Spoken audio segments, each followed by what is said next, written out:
Mesdames, Messieurs, bonsoir et bienvenue au journal du 24 octobre. Tout de suite les titres. Depuis Sochi, le chef de l'État Abdelkader Ben Salah considère que le sommet Russie-Afrique constitue un point de départ vers une nouvelle étape dans les relations entre les deux parties. Abdelkader Ben Salah s'est entretenu avec son homologue malien et russe.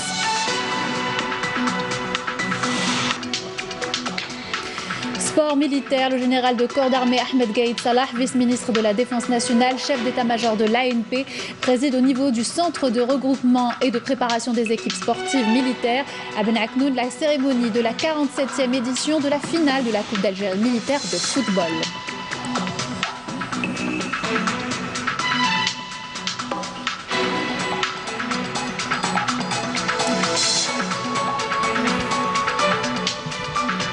Le Premier ministre Nourdine Bedou a présidé hier, mercredi, une réunion du gouvernement durant laquelle il a été procédé à l'examen de 2 avant-projets de loi et de décrets exécutifs. Et enfin, Abdelkassim Zarmati, le ministre de la Justice, procède à l'installation du nouveau président du tribunal des conflits, Abdelhamid Hassan, et met en garde contre des cercles malveillants agissant dans l'ombre à l'entrave du processus de sortie de crise.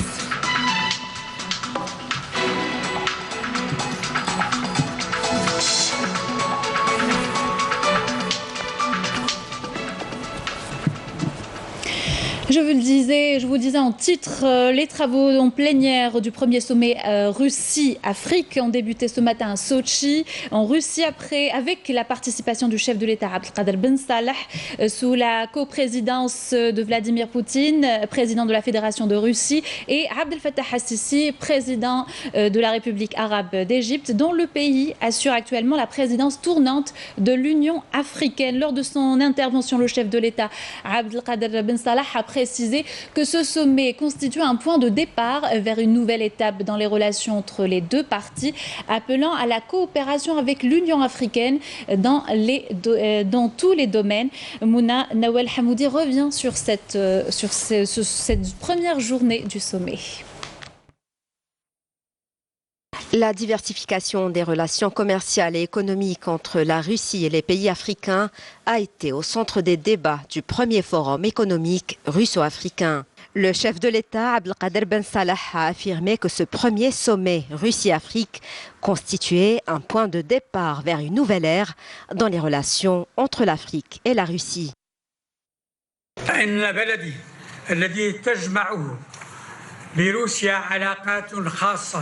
Mon pays, qui entretient avec la Russie une bonne relation basée sur le renforcement des intérêts mutuels, estime que le raffermissement de nos relations globales est tributaire d'une forte participation avec l'Union africaine à ce processus, d'autant que notre organisation continentale a prouvé à travers presque une génération son rôle avant-gardiste incontournable dans la contribution aux côtés des pays membres de la consolidation du continent africain et à la promotion de ses relations avec les partenaires étrangers.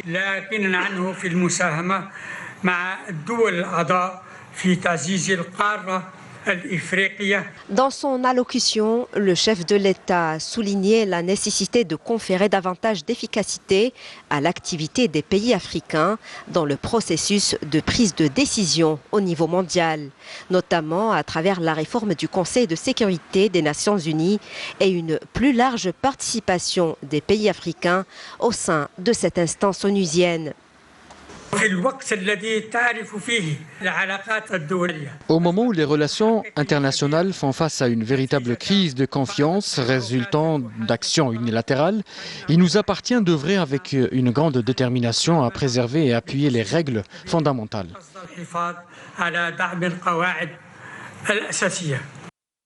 À travers ces multiples partenariats économiques, le continent noir aspire à un rôle pionnier en vue de garantir son intégration graduelle dans les échanges commerciaux mondiaux. Une intégration qui doit se faire à travers l'établissement d'un partenariat économique efficient avec les partenaires étrangers dans la perspective de drainer les ressources financières et les moyens technologiques devant garantir une croissance économique durable. Dans ce contexte, le chef de l'État a insisté sur la nécessité de trouver de nouveaux mécanismes en vue de booster le partenariat, notamment en matière de nouvelles technologies. À cet effet, la contribution de la Russie en matière de formation est appréciable. Enfin, je tiens à exprimer mon soutien aux propositions faites par le président Vladimir Poutine ainsi que le président Abdel Fattah el-Sisi.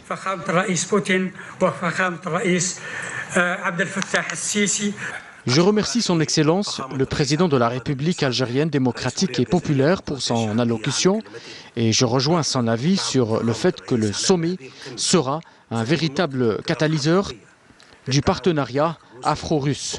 Le chef de l'État a par ailleurs affirmé que les relations privilégiées qui lient la Russie et bon nombre de pays africains, y compris l'Algérie, sont aptes à constituer un exemple à suivre et à avoir un impact positif sur l'ensemble des pays africains. Et avant le début des travaux, une photo de groupe à la réunion a réuni les présidents des délégations participantes à ce sommet. Pour rappel, le sommet Russie-Afrique a accueilli plus de 40 chefs d'État africains.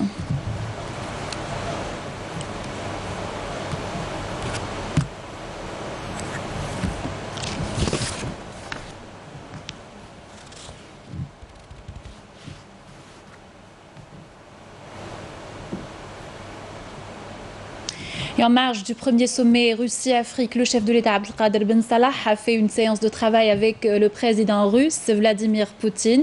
L'entretien s'est déroulé en présence du ministre des Affaires étrangères Sabri Boukadoum, ainsi que celui de l'énergie Mohamed Arqab et celui des finances Mohamed Loukel.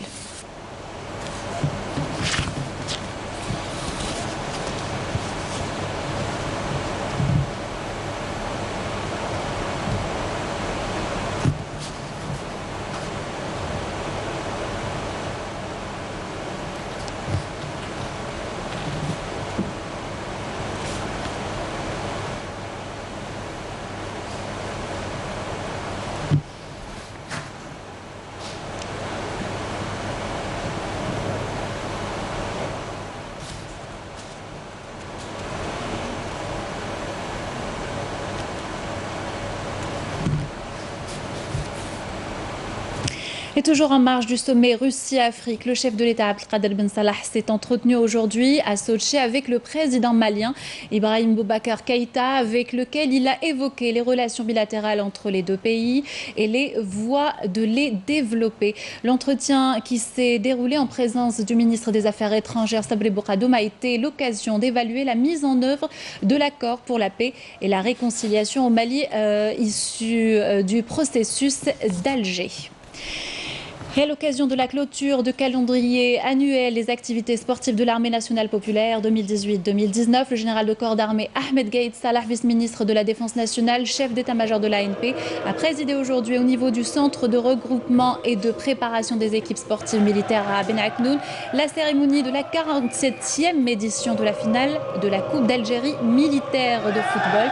La gendarmerie nationale a décroché son 5e trophée face à l'équipe de la première région militaire au terme de 90 minutes, et c'est le commandement de la gendarmerie qui s'est imposé avec 3 tirs et un penalty. À l'issue de cette rencontre, le général de corps d'armée a remis la coupe aux joueurs de l'équipe ayant remporté ce match.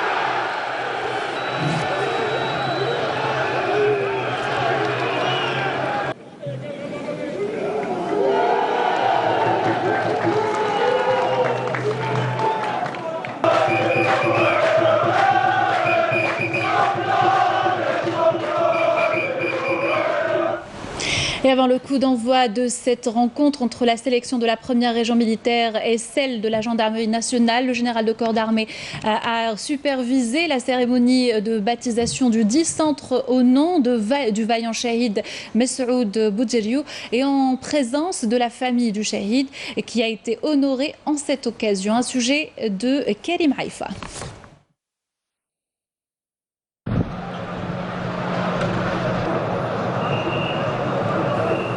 Avant le coup d'envoi de cette rencontre entre la sélection de la première région militaire et celle de la gendarmerie nationale, le général de corps d'armée a supervisé la cérémonie de baptisation du dit centre au nom du vaillant shahid Mesroud Boudjriou, et ce en présence de la famille du shahid qui a été honoré en cette occasion.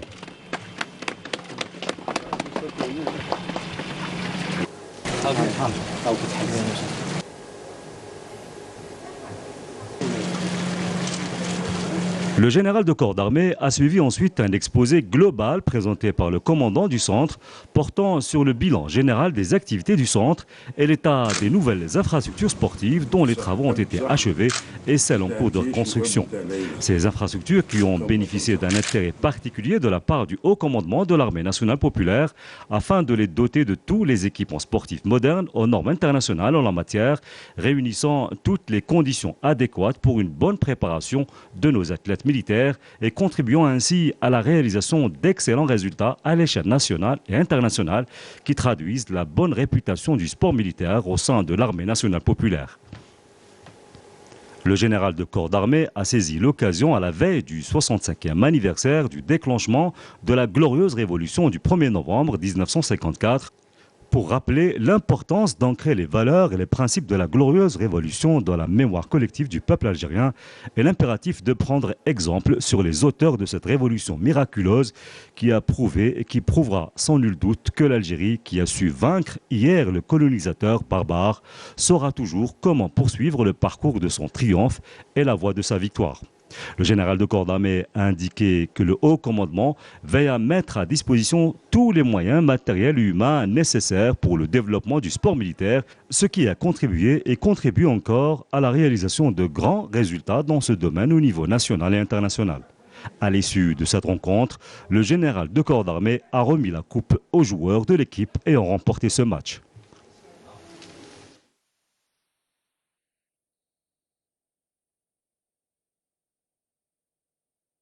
Ce décès à présent, le président directeur général du groupe Ash-Shourouk, Ali Foudil, est décédé ce jeudi à l'âge de 63 ans. Il a été victime il y a quelques jours d'une attaque cardiaque avant que son état de santé ne se dégrade ce jeudi matin.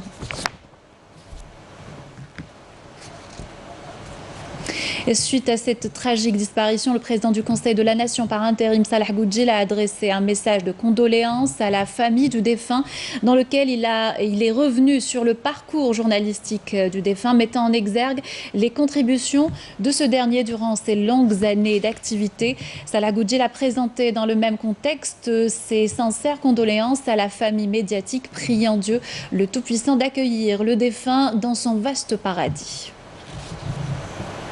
Et en apprenant la triste nouvelle du décès du PDG du groupe Ash-Shourouk, le regretté Ali Foudil, le Premier ministre Nourdine Bedoui a adressé un message de condoléances à la famille du défunt. Nourdine Bedoui s'est dit profondément touché par cette nouvelle, exprimant par là même sa compassion avec la famille du défunt et toute la famille des médias.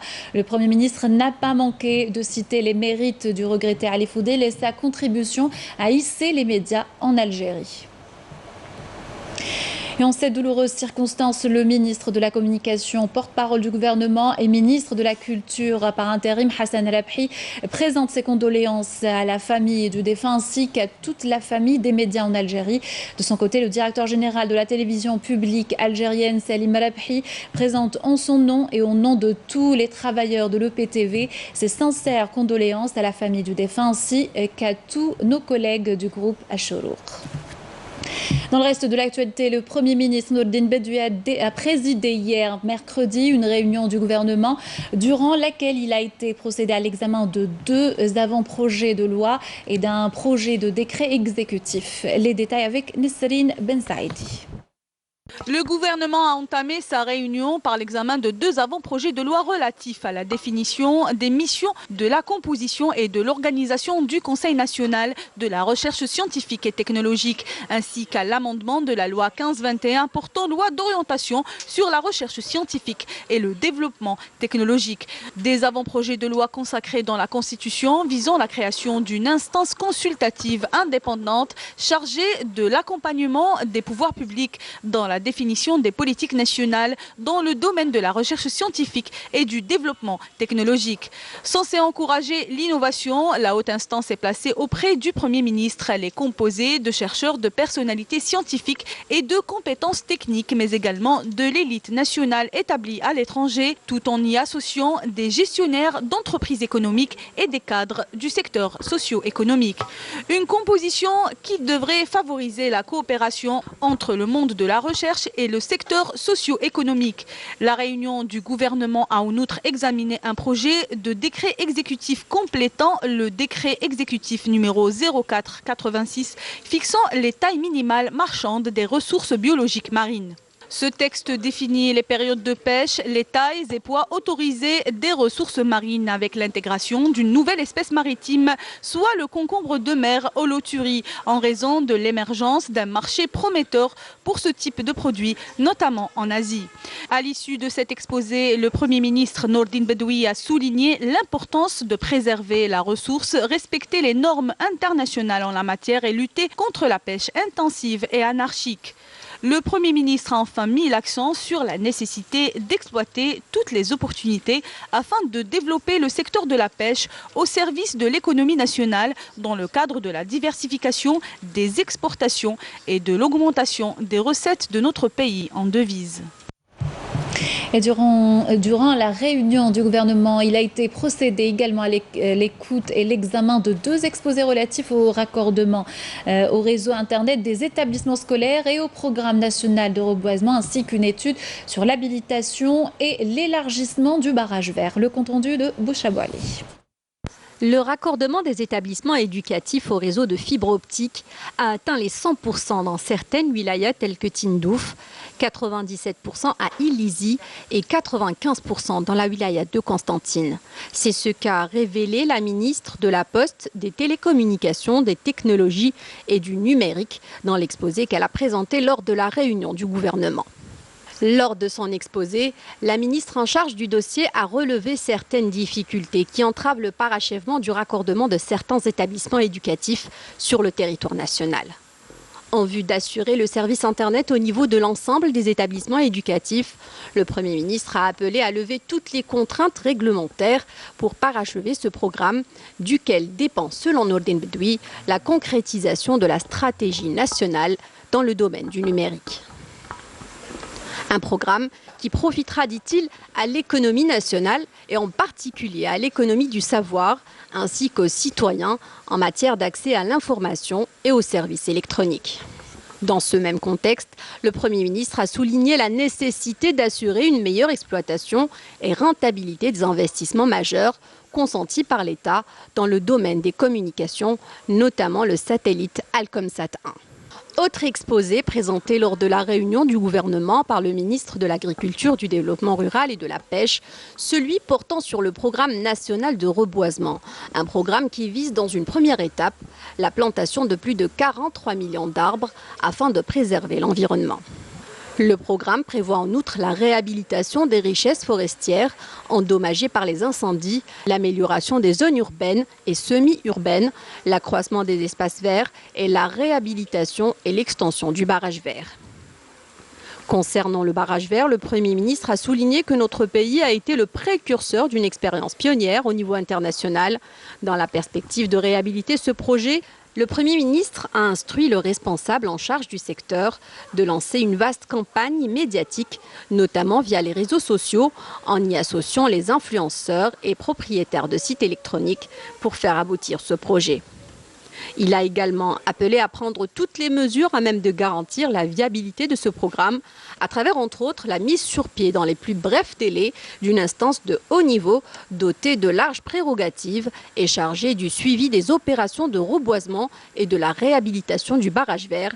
La dite instance disposera d'antennes au niveau des wilayas concernées. Avant de poursuivre notre journal, je vous invite à écouter l'appel à la prière d'Alaïcha.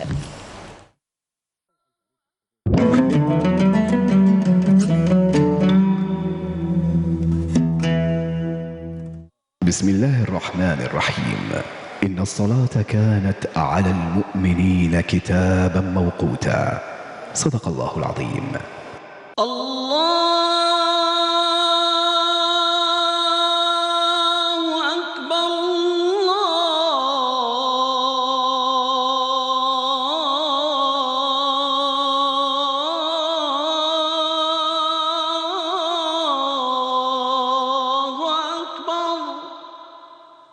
أشهد أن لا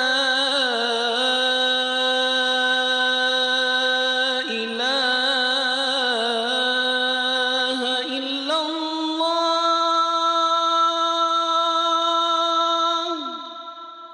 أشهد أن لا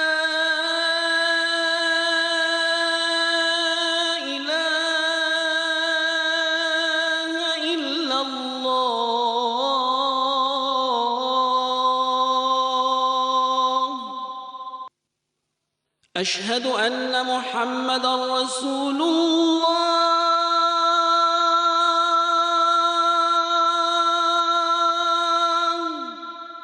أشهد أن محمدًا رسول الله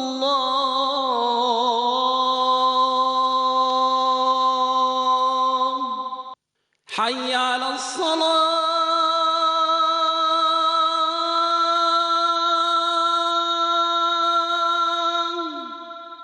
حي على الصلاة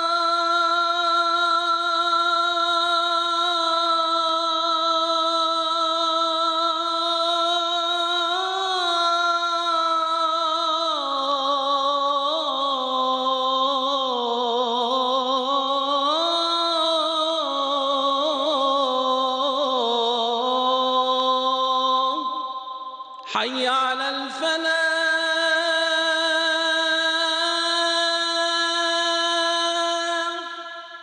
حي على الفلاح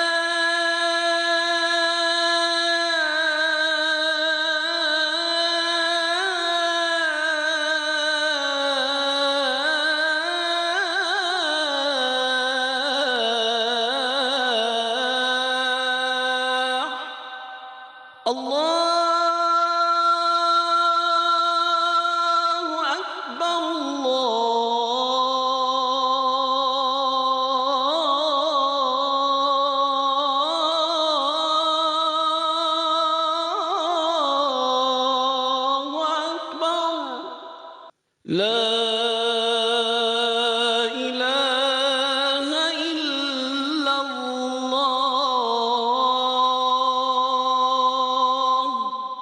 اللهم رب هذه الدعوة التامة والصلاة القائمة آت محمدا الوسيلة والفضيلة والدرجة الرفيعة وابعثه اللهم مقاما محمودا الذي وعدته. Vous écoutiez l'appel à la prière à Alger et ses environs. Taqabbal Allahu salat al-jami'. Et on poursuit notre journal avec ce vaste mouvement dans le corps des magistrats. Le Conseil supérieur de la magistrature, réuni jeudi à Alger sous la présidence du ministre de la Justice, garde des Sceaux, Belkacem Zarmati, vice-président du Conseil, a approuvé la nomination de 432 magistrats et la titularisation de 343 autres. Le Conseil a également approuvé la promotion au grade supérieur de 1698 magistrats et un mouvement concernant les magistrats des juridictions ordinaires et administratives. Jazia Bayou. C'est un large mouvement qui a touché aujourd'hui le corps de la magistrature. Avec l'approbation du ministre de la Justice, garde des Sceaux, Belkacem Zarmati, 432 magistrats ont été nommés et 343 autres ont été titularisés. Le Conseil supérieur de la magistrature a également approuvé la mise en disponibilité de 20 magistrats, le détachement de 13 autres et la fin de détachement pour 5 magistrats. La promotion au grade supérieur de 1698 magistrats et un mouvement concernant les magistrats des juridictions ordinaires et administratives. Le Conseil présidé par le ministre de la Justice a aussi délibéré sur d'autres points ayant trait à la carrière des magistrats. Le ministre a également félicité l'ensemble des magistrats pour leur dévouement constant au service de la justice et de la nation.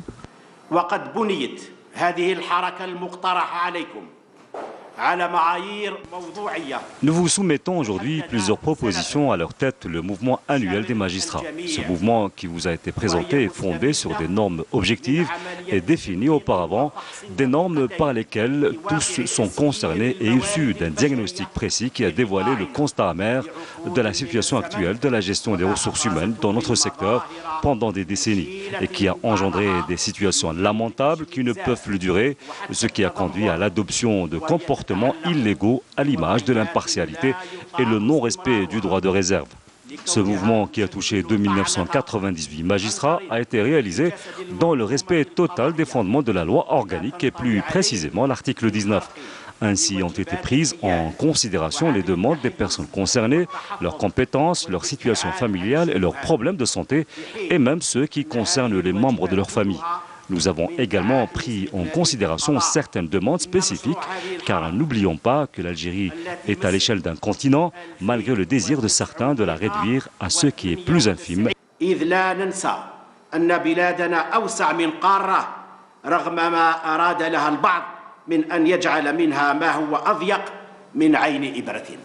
Avec ce large mouvement qui a touché le corps de la magistrature, il ne sera plus question dorénavant de s'éterniser dans la même instance judiciaire. Ce mouvement, qui concerne près de 3000 magistrats, devenait un impératif pour lutter plus efficacement contre toutes les formes de corruption et de comportements malveillants. Nous les magistrats, et plus précisément les membres du Haut Conseil de la magistrature, nous avons mis le peuple à la croisée des chemins et notre seule voie est celle qui pourra sauver notre pays et répondre à l'appel de détresse qui émane du peuple, à qui nous appartenons et avec lequel nous partageons ses souffrances et pour qui nous nous réjouissons pour son développement.